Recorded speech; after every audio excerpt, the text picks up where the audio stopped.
तो पिछले वीडियो में ना मैंने बात की थी गाड़ी की, है ना? अब गाड़ी कोई भी खरीदता है, तो उस केस में क्या होता है, आप देखते होंगे टीसीएस डिडक्ट होता है, 1% जो होता है।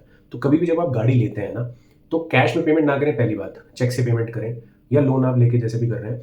और दूसरी चीज़ ये है, कई बार ऐसा होता है कि लोग 50-50 लाख की गाड़ी तो ले लेते हैं और आईटीआर फाइल करते हैं 5 लाख रुपए की। तो ये आपको ध्यान रखना है, एक तो आईटीआर फाइल करनी है, दूसरा आईटीआर करेक्ट इनकम के साथ फाइल करनी है।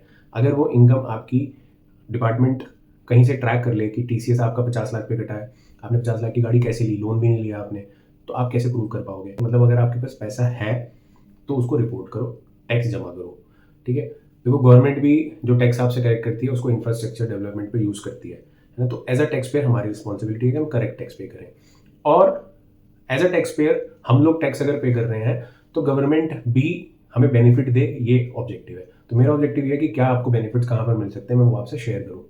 टीसीएस का जो एप्लीकेबिलिटी हो रहा है, जो टीसीएस का कटता है आपकी गाड़ी में जब आप परचेज करते हैं, तो उसका कैसे आपको ध्यान रखना है और कैसे रिपोर्टिंग करनी है, वो आप ज़रूर ध्यान रखें। ये टीसीएस का आपको एडजस्टमेंट मिल जाता है एज अ क्रेडिट या फिर रिफंड मिल जाता है अगर आपकी टैक्स लायबिलिटी जो है वो नहीं बन रही है तो, ठीक है? मतलब अगर टैक्स लायबिलिटी ज़्यादा बन रही है तो उस केस में एडजस्ट हो जाएगा एज अ क्रेडिट। तो ये आपका कोई टैक्स नहीं कट रहा है, ये सिर्फ एक रिपोर्टिंग हो रही है कि आपने इतने लाख की गाड़ी खरीदी है, उस पर 1% डिडक्ट होकर वो इन्फॉर्मेशन रिपोर्ट होती है डिपार्टमेंट को, बस इतना ही है।